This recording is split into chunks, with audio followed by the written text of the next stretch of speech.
喺我哋大灣區惠州市中心金山湖片區有呢個單價9字頭嘅一個露台，你哋睇下中唔中意？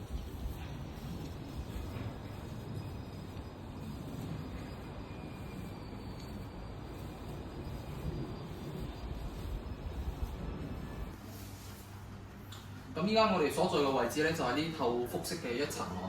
我哋呢度嘅產權面積咧係258方嘅，一共分咗3層樓高。一層咧係做咗4間屋嘅哦。呢個戶型咧，我帶大家去睇下。嗱，啱先咧就睇咗我哋嘅1層同埋我哋嘅3層啦。咁依家我哋所在位置咧就係喺我哋嘅2樓嘅。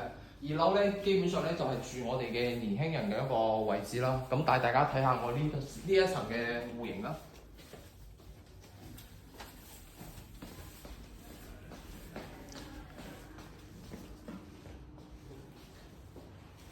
啱先嘅話咧，就帶你哋睇咗我哋嘅1層、2層同埋3層啦。咁你係對呢間屋有興趣嘅情況下咧，可以喺我嘅評論區留言嘅，到時候嘅話我會私信你。